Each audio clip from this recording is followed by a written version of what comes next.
Bismillahirrahmanirrahim.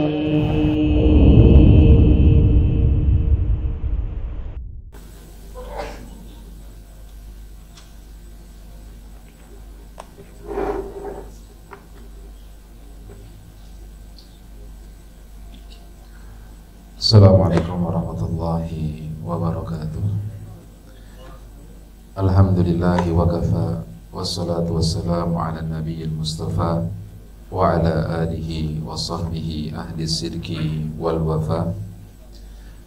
Ya ayyuhalladzina amanu taqullaha haqqa tuqatih wa la tamutunna illa wa antum muslimun. Ya ayyuhalladzina amanu taqullaha wa qulu qawlan sadida yuslih lakum a'malakum wa yaghfir lakum dhunubakum wa man yuti'illaha wa rasulahu faqad faza fawzan 'azima, amma ba'd. Ma'asyiral muslimin hadirin yang senantiasa dirahmati oleh Allah, alhamdulillah, segala puji dan syukur kita panjatkan kepada Allah Subhanahu wa taala atas segenap karunia dan nikmat yang telah Allah Subhanahu wa ta'ala anugerahkan kepada kita semua. Dan alhamdulillah, hari ini kita berada di tanggal 4 bulan Al-Muharram, salah satu bulan yang paling mulia setelah bulan Ramadan. Hal ini sebagaimana yang disabdakan oleh Nabi sallallahu alaihi wasallam dalam hadis yang diriwayatkan oleh Abu Dzar radhiyallahu taala anhu. Beliau bertanya kepada Rasulullah sallallahu alaihi wasallam, ayyul laili afdal wa ayyul ashhuri afdal? Wahai Rasul sallallahu alaihi wasallam, bagian waktu malam mana yang paling utama dan bulan apa yang paling utama? Maka kata Nabi sallallahu alaihi wasallam, afdalul laili jawfuhu. Sebaik-baik waktu bagian malam adalah pertengahannya, dan sebaik-baik bulan adalah bulan yang kalian sebut dengan bulan Al-Muharram. Dan ini juga dijelaskan oleh Al-Imam Al-Hasan Al-Basri rahimahullahu ta'ala. Beliau mengatakan, innallaha iftataha as-sanata bi syahrin haramin wa khatamaha bi syahrin haram. Bahwasanya Allah Subhanahu wa ta'ala membuka tahun dengan bulan haram dan juga menutupnya dengan bulan haram yang lainnya. Falaisa syahrun fis sanati ba'da syahri Ramadan a'zamu indallahi minal Muharram. Maka tidak ada bulan-bulan yang lebih mulia, yang lebih agung setelah bulan Ramadan dibandingkan dengan bulan Al-Muharram. Dan Nabi kita yang mulia sallallahu alaihi wasallam menyebutkan bulan Al-Muharram sebagai syahrullah, bulannya Allah Subhanahu wa ta'ala. Dan Al-Imam As-Suyuti menjelaskan alasan kenapa bulan Al-Muharram disebut dengan bulan Allah. Beliau menjelaskan bahwasanya dulu orang-orang jahiliyah di masa Nabi sallallahu alaihi wasallam, mereka menyebut bulan Al-Muharram dengan bulan Safar Awal. Jadi sama seperti Rabiul Awal, ada Rabiul Awal, ada Rabiul Akhir atau Rabiul Tsani. Juga sama seperti Jumada Al-Ula dan Jumada Al-Akhirah. Dulu Muharram itu disebut dengan Safar Awal. Lalu kemudian turun wahyu dari Allah Subhanahu wa ta'ala yang menggantikan penamaan Safar Awal dengan bulan Al-Muharram. Jadi Allah lah yang menamakan bulan tersebut dengan bulan Al-Muharram. Maka penamaan tersebut disandarkan kepada Allah Azza wa Jalla sehingga bulan Al-Muharram identik dengan Syahrullah, bulannya Allah Subhanahu wa ta'ala. Dan kalau kita berbicara tentang bulan Al-Muharram, maka di antara ibadah yang dianjurkan untuk kita kerjakan di bulan Al-Muharram adalah ibadah berupa berpuasa. Karena disebutkan dalam hadis yang sahih yang dikeluarkan oleh Al-Imam Muslim bahwasanya Nabi sallallahu alaihi wasallam bersabda, "Afdhalus siyami ba'da Ramadan syahrullahi al-Muharram, wa afdhalus salati ba'da al-fariidah salatul lail." Sebaik-baik puasa setelah puasa di bulan Ramadan adalah berpuasa di bulan Allah, yaitu bulan Al-Muharram, sebagaimana sebaik-baik sholat setelah sholat fardu, setelah sholat wajib 5 waktu, adalah melaksanakan ibadah sholat malam, adalah melaksanakan ibadah sholat malam. Kita tahu berpuasa di bulan Ramadan itu adalah hukumnya wajib. Begitu pula sebagaimana sholat 5 waktu juga hukumnya wajib. Maka setelah hal-hal yang wajib tersebut, tentunya yang paling afdal di antara perkara-perkara yang sunnah itu diantaranya adalah melaksanakan ibadah sholat malam dan juga melaksanakan puasa di bulan Al-Muharram. Ya, jadi ini ya Nabi membandingkan ya apple to apple antara ibadah yang wajib dengan ibadah sunnah yang paling afdal yang dikerjakan setelah ibadah wajib tersebut. Dan kalau kita membaca bagaimana sejarah disyariatkannya ibadah salat, maka ibadah salat yang pertama kali diwajibkan oleh Allah kepada Rasul sallallahu alaihi wasallam adalah melaksanakan ibadah salat malam. Ya, melaksanakan ibadah salat malam. Jadi jauh sebelum peristiwa Isra dan Mi'rajnya Nabi sallallahu alaihi wasallam, maka ibadah salat yang dilakukan oleh Rasul sallallahu alaihi wasallam yang Allah wajibkan kepada beliau adalah melaksanakan salat malam. Makanya Allah katakan wa minal laili fatahajjat bihi nafilatan lak. Begitu pula dalam surah Al-Muddathir disebutkan terkait tentang kewajiban salat malam bagi Nabi sallallahu alaihi wasallam. Baru setelah itu kemudian terjadi peristiwa Isra dan Mi'rajnya Nabi sallallahu alaihi wasallam. Kemudian turun perintah untuk melaksanakan kewajiban sholat 5 waktu. Hanya saja di awal dulu kewajiban sholat 5 waktu itu berapa rakaat, Bang? Apakah sama seperti sekarang 17 rakaat? Ya, sama atau tidak, Bang?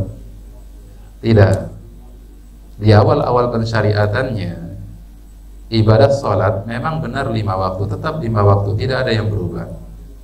Hanya saja di awal-awal pensyariatannya sholat-sholat yang di waktu tersebut kita mengerjakan 4 rakaat, di awal-awalnya hanya disyariatkan 2 rakaat saja. Seperti misalkan zuhur, asar, lalu isya, itu dikerjakan 2 rakaat semuanya, kecuali maghrib tetap 3 rakaat. Tapi tatkala kemudian Nabi sallallahu alaihi wasallam hijrah ke Madinah, maka salat-salat di 3 waktu yang tadi, zuhur, asar dan isya, itu dirubah oleh Allah azza wa jalla menjadi 4 rakaat. Dan inilah yang disampaikan oleh Nabi sallallahu alaihi wasallam, aqarrat fis safari wazidat fil hadar.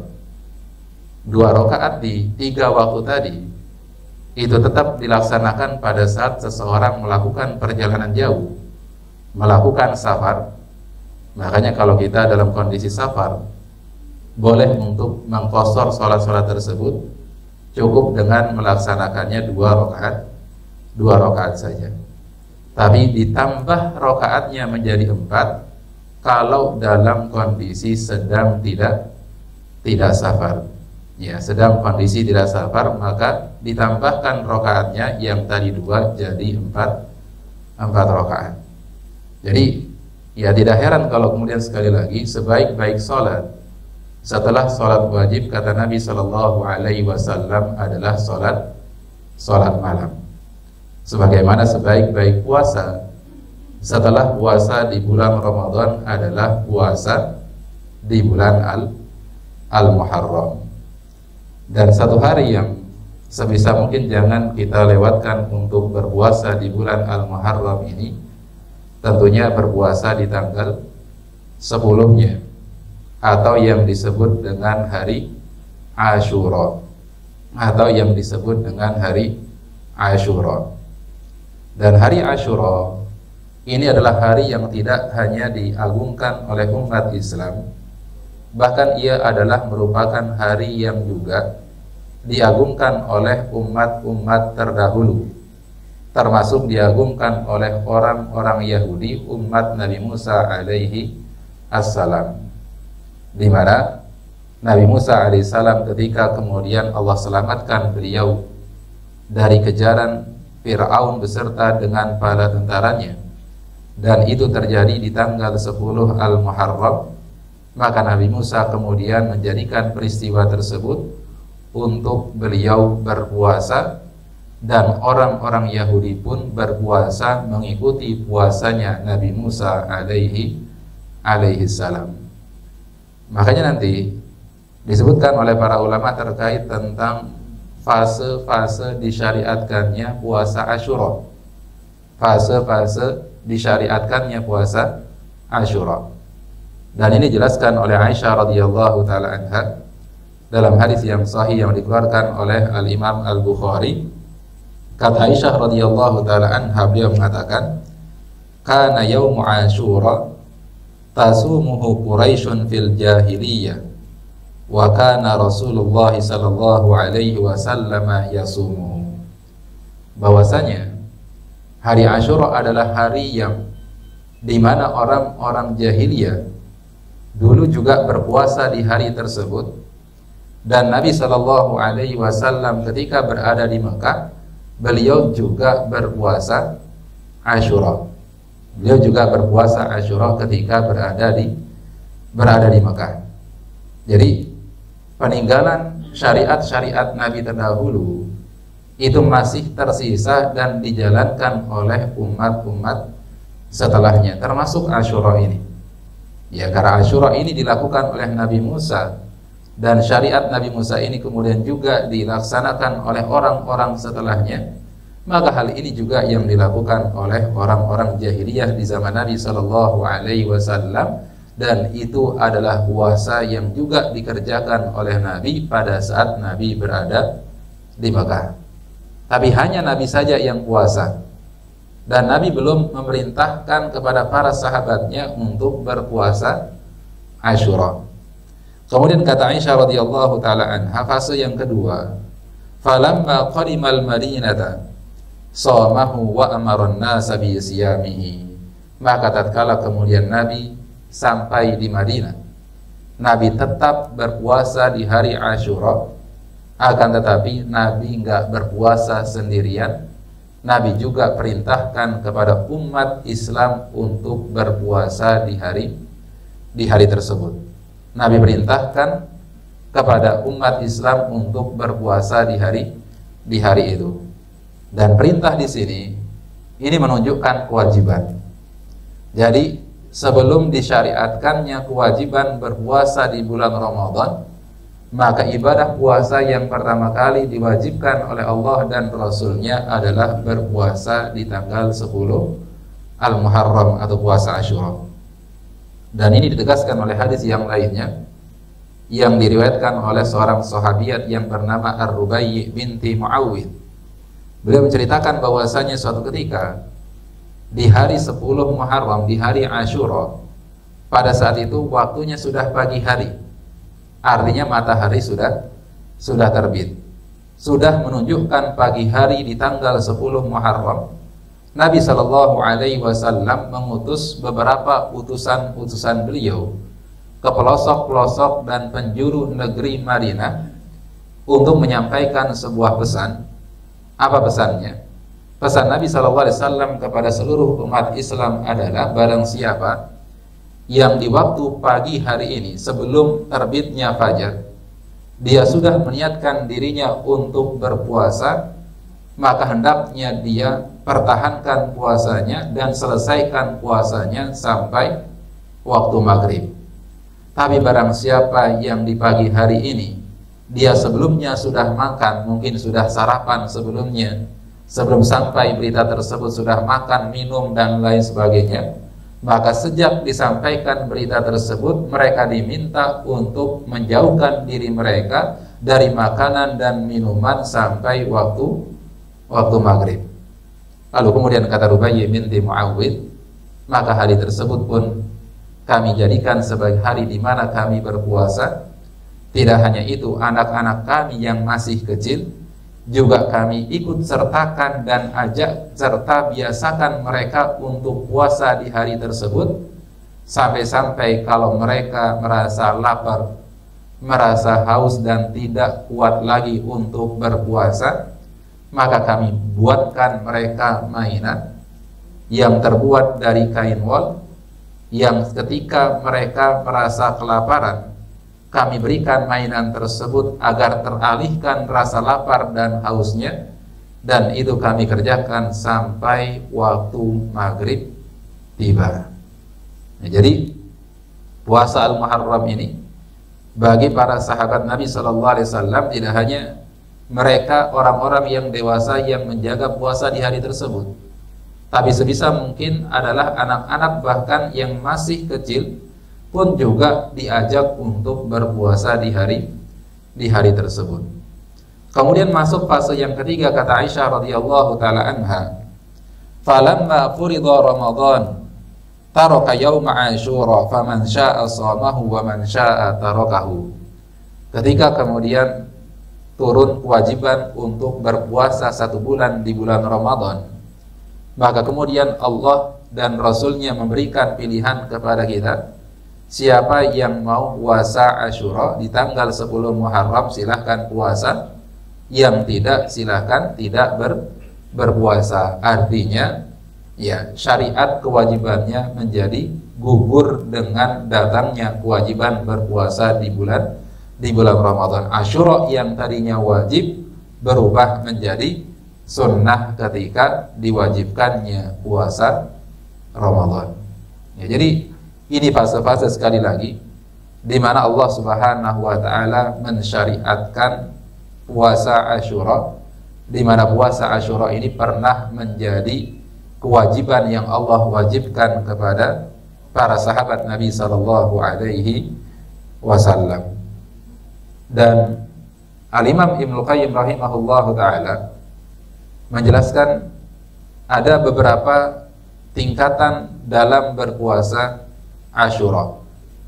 Ada setidaknya 3 tingkatan yang beliau sebutkan, dan tingkatan yang paling tertinggi, yang paling utama adalah berpuasa Asyura serta puasa sehari sebelumnya dan sehari setelahnya, yaitu di tanggal 9, 10 dan juga 11 Al-Muharram.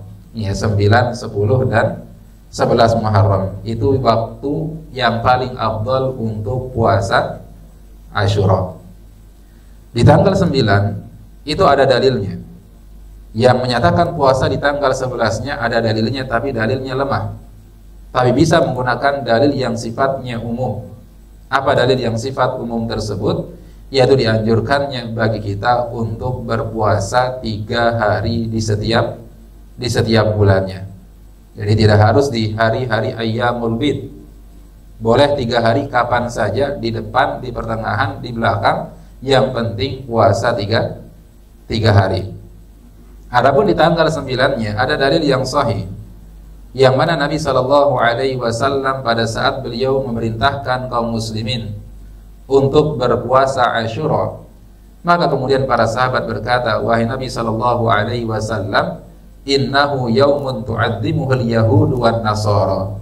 Wahai Nabi sallallahu alaihi wasallam, hari Asyura adalah hari yang diagung-agungkan oleh orang-orang Yahudi dan juga orang-orang Nasrani. Maka Nabi sallallahu alaihi wasallam tentunya ingin agar umat Islam ini menyelisihi kebiasaan orang-orang Yahudi dan Nasrani, termasuk dalam ibadah. Jadi jangankan dalam masalah kebiasaan, apalagi masalah perilaku, masalah ibadah pun, kalau misalkan ibadah orang Yahudi dan Nasrani itu ada kemiripannya dengan ibadahnya umat Islam, maka Nabi Shallallahu Alaihi Wasallam cenderung untuk memilih ya bagaimana agar ibadah kaum muslimin ini menyelisihi ibadahnya orang-orang Yahudi dan Nasrani. Maka kemudian kata Nabi Shallallahu Alaihi Wasallam, insya Allah di tahun yang akan datang kita akan berpuasa juga di tanggal 9-nya. Akan tetapi belum sampai tahun yang akan datang, Nabi Shallallahu Alaihi Wasallam lebih dulu meninggal dunia dan belum sempat untuk berpuasa di tanggal 9 Al-Muharramnya. Maka ini dijadikan dalil oleh para ulama terkait tentang disyariatkannya berpuasa di tanggal 9 Al-Muharram, atau yang disebut dengan puasa Tasu'a dan Asyura. Ini yang paling afdal, yaitu tanggal 9, 10 dan 11. Kemudian ya, yang kedua, level yang kedua dari puasa Asyura adalah berpuasa di tanggal 9 dan 10-nya. Baru level yang terakhir hanya puasa 1 hari saja di tanggal 10-nya saja. Ya, wallahu ta'ala a'lam bissawab. Tentunya yang paling afdal adalah puasa 3 hari. Kalaupun tidak mampu puasa 3 hari, mungkin bisa puasa 2 hari. Paling tidak 2 hari. Kenapa paling tidak 2 hari? Dan sebisa mungkin jangan dicukupkan dengan 1 hari saja. Kata para ulama, untuk menghindari adanya kesalahan dalam penetapan awal bulan. Ya, apalagi ya sekarang penetapan awal bulan Al-Muharram itu ada perbedaan antara yang ditetapkan oleh ya organisasi ya Muhammadiyah dengan yang ditetapkan oleh pemerintah.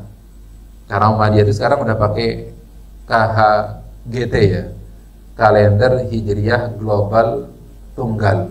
Ya, dimana kalau tidak salah mereka menetapkan 1 Al-Muharram itu bukan hari Jumat, tapi ditetapkan di tanggal 1 ditetapkan di hari Kemisnya, di tanggal 26 Juni kalau tidak salah.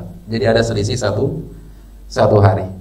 Sehingga keuntungannya kalau misalkan kita berpuasa 2 hari di tanggal 9 dan 10-nya, maka mau menurut versi yang mana saja yang benar, apakah versi penetapan awal Muharram versi Muhammadiyah atau versi pemerintah, maka kalau kita puasanya 2 hari, maka kita dapat ya sama-sama dapat puasa di tanggal 10 Al-Muharramnya. Nah, kalau misalkan versi Muhammadiyah berarti 10 Muharram itu jatuh pada hari Sabtu. Ya, Sabtu ini nanti tanggal berapa itu? Ya, berapa Juli? Ya, tanggal 4 Juli ya, Pak. Ya, Sabtu. Kalau versi yang pemerintah tanggal 10 Muharramnya berarti jatuh pada hari Ahadnya. Maka yang paling aman adalah apa?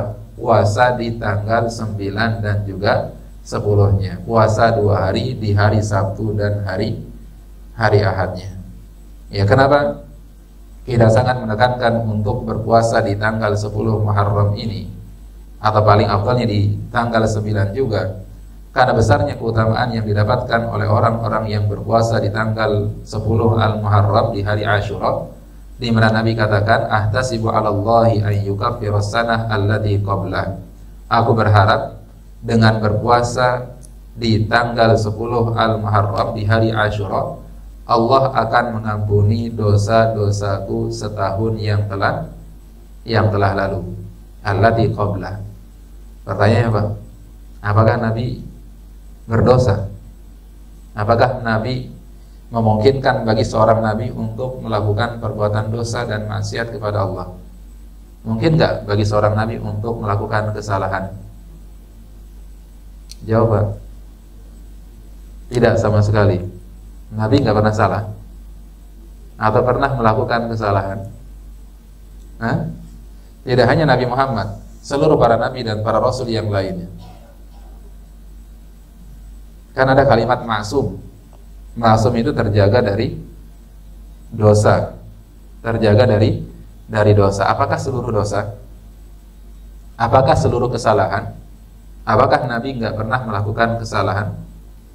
Bukankah turunnya surah Abasa wa Tawalla itu sebagai teguran dari Allah Azza wa Jalla karena kesalahan yang dilakukan oleh Nabi, di mana Nabi lebih memprioritaskan orang-orang Quraisy yang punya jabatan, yang punya kekayaan. Nabi memprioritaskan mereka untuk didakwahi, padahal mereka tidak menginginkan kebaikan, lalu mengabaikan seorang sahabat yang buta yang bernama Abdullah bin Ummi Maktum yang benar-benar tulus menginginkan kebenaran. Turun firman Allah Azza wa Jalla yang menegur Nabi Muhammad SAW. Kemudian juga berkaitan tentang tawanan perang Badar, di mana Nabi SAW pernah meminta pendapat kepada Abu Bakar dan Umar. Ini tawanan-tawanan perang ini mau diapakan? Apakah dimaafkan dan dibebaskan atau diberikan hukuman? Abu Bakar dengan kelemah lembutannya memberikan ide kepada Nabi SAW, berikan usulan kepada Nabi agar tawanan-tawanan perang Badar itu dimaafkan. Adapun Umar, sosok yang sangat tegas dalam segala sikap, beliau lebih menyarankan kepada Nabi SAW untuk memberikan hukuman kepada siapa? Kepada tawanan-tawanan perang Badar. Akhirnya yang dipilih oleh Nabi adalah pendapat Abu Bakar. Lalu kemudian turun teguran dari Allah Azza wa Jalla yang menyatakan bahwasanya pendapat Umarlah yang benar. Hendaknya Nabi SAW memberikan hukuman kepada siapa? Kepada tawanan perang Badar. Maka para ulama menjelaskan, ulama bersepakat, ijma itu artinya konsensus, Pak, tanpa ada satu orang pun yang menyelisihi. Itu namanya ijma, nggak ada yang menyelisihi. Ulama berijma bahwasanya Nabi nggak mungkin salah dalam menyampaikan wahyu dari Allah Azza wa Jalla. Itu nggak mungkin. Itu nggak mungkin Nabi melakukan kesalahan. Dan ulama berijma bahwasanya Nabi terjaga dari segala jenis dosa-dosa besar. Para nabi tidak pernah melakukan dosa-dosa besar kepada Allah Azza wa Jalla. Tapi mayoritas ulama mengatakan bahwasanya memungkinkan bagi seorang nabi, bagi para nabi untuk melakukan kesalahan, tapi kesalahan tersebut adalah kesalahan yang kecil, tidak berkaitan dengan wahyu, tidak berkaitan dengan perkara-perkara yang dicela dalam pandangan manusia. Dan inilah yang disampaikan dalam hadis syafaat Nabi SAW. Pernah baca, Pak? Ketika nanti manusia berada di mahsyar, kemudian dalam jangka waktu yang lama minta syafaat kepada para nabi dan para rasul. Didatangin siapa? Nabi Adam, Nabi Nuh, Nabi Ibrahim, Nabi Musa, dan lain sebagainya.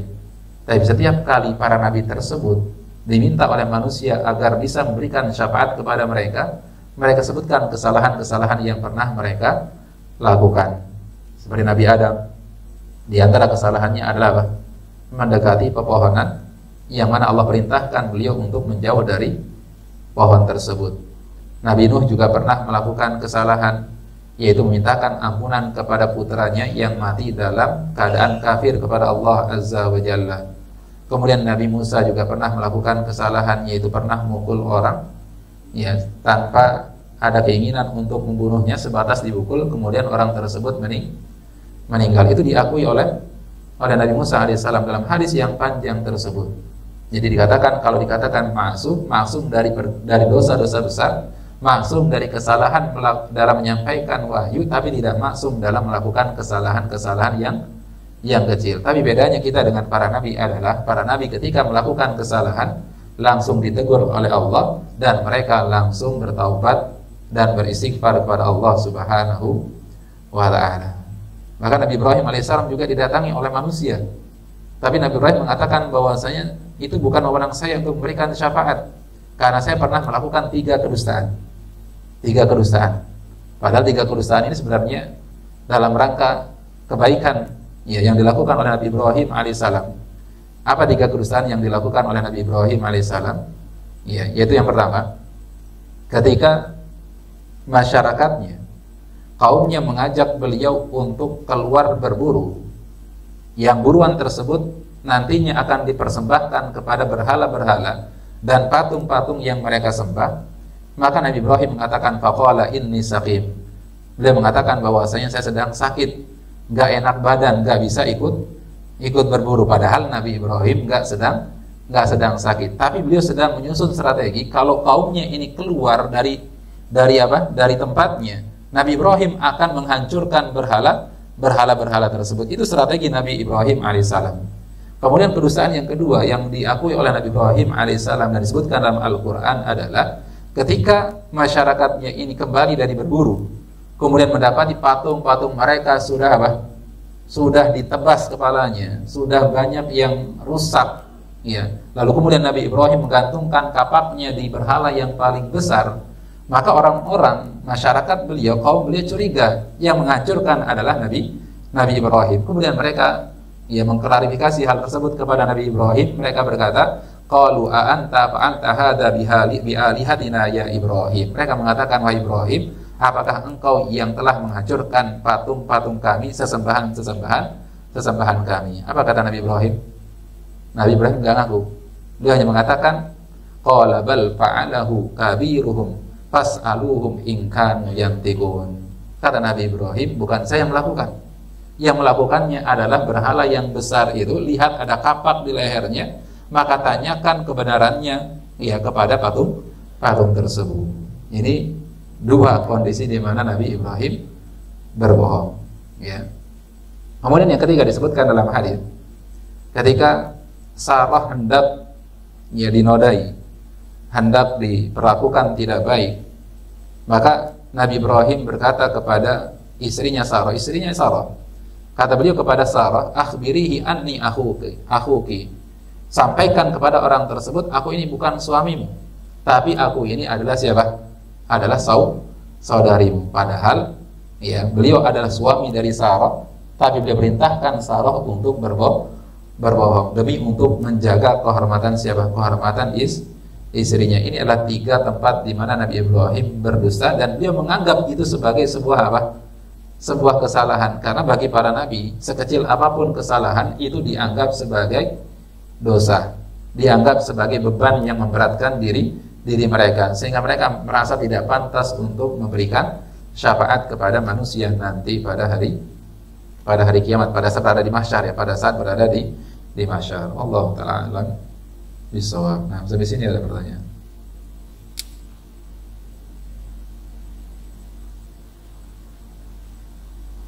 Ya, jadi itu tadi keutamaan daripada puasa Asyura, yaitu menghapuskan dosa setahun yang lalu. Dan orang-orang zaman sekarang itu mengidentikan Syura itu sebagai bulannya bulannya bencana. Makanya biasanya di setiap tanggal 1 Syura itu mereka melakukan persembahan entah di gunung, entah di laut, atau di tempat-tempat yang mereka anggap bisa menjadi sumber-sumber bencana, menjadi sumber-sumber bencana.